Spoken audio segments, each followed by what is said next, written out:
নমস্কার বন্ধুরা, পুরো ভিডিওটা দেখার জন্য তোমাদের কাছে অনুরোধ রইল। Country food in Sonali's kitchen তোমাদের সাথে শেয়ার করতে চলেছে চিচিঙ্গার রেসিপি।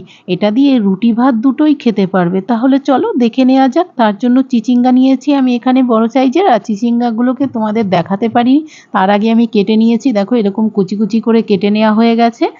আর কেটে ধুয়ে একটা ঝুড়ির মধ্যে নিয়ে নিয়েছি জল ঝরানোর জন্য। আর এদিকে ওভেনে একটা কড়াই বসিয়ে দিলাম, তাতে পরিমাণ মতো তেল দিয়ে দিলাম, আর একটা শুকনো লঙ্কা 2 টুকরো করে ফোড়ন দিয়ে দিলাম। তেলটা ভালোভাবে গরম হয়ে গেছে, তার মধ্যে রসুন বাটা দিয়ে দিলাম, আর রসুনটাকে 1 মিনিটের মতন ভালো করে নেড়ে চেড়ে একটু ভাজা করে নেব।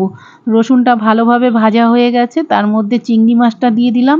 এখানে আমি একটু বড় সাইজের চিংড়ি মাছ নিয়েছি, আর চিংড়ি মাছগুলো আগে থাকতে ভালোভাবে ছাড়িয়ে নিয়েছিলাম। চিংড়ি মাছটাও হালকা করে ভেজে নিলাম। চিংড়ি মাছটা ভাজা হয়ে গেছে। আগে থাকতে বড় সাইজের একটা পেঁয়াজ কুচিয়ে রেখেছিলাম, সেই পেঁয়াজ কুচিটাও দিয়ে দিলাম। দিয়ে এবার নেড়েচেড়ে ভালো করে পেঁয়াজটাও ভেজে নিচ্ছি। আর তাতে স্বাদ মতন লবণ আর 1/2 চামচ হলুদ গুঁড়ো দিয়ে দিলাম। দিয়ে আবারও সব ভালোভাবে নেড়েচেড়ে ভেজে নিতে হবে। তাতে 4-5টা কাঁচা লঙ্কা আমি দিয়ে দিলাম, একটা 2 টুকরো করে দিয়েছি, আরগুলো গোটাই দিয়েছি। ঝালের পরিমাণটা তোমরা এখানে কম বেশি করে নিতে পারো। আমি এর জন্য গোটা দিয়েছি আর ভেঙে দিলাম। আর এবার কেটে রাখা চিচিঙ্গাগুলো দিয়ে দিচ্ছি। পেঁয়াজটাও ভালো ভাজা হয়ে গেছে, আর চিচিঙ্গাগুলো সব দিয়ে দিলাম। দিয়ে এবার নেড়েচেড়ে সব ভালোভাবে মিশিয়ে নেব।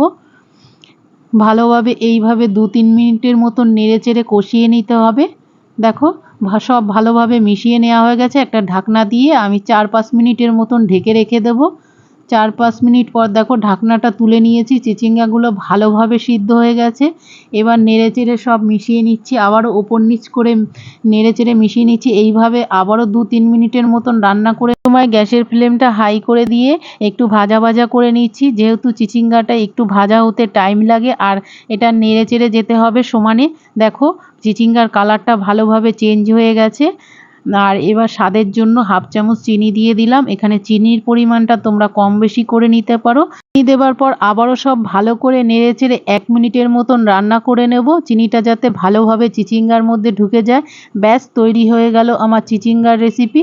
বন্ধুরা এইভাবে তোমরাও একবার অবশ্যই বাড়িতে বানিয়ে নিতে পারো। এটা গরম গরম ভাত বা রুটি যে কোনো কিছুর সাথে খেতে পারবে, আর এটা খেতে খুবই ভালো। এইভাবে রান্না করলে সবাই খাবে।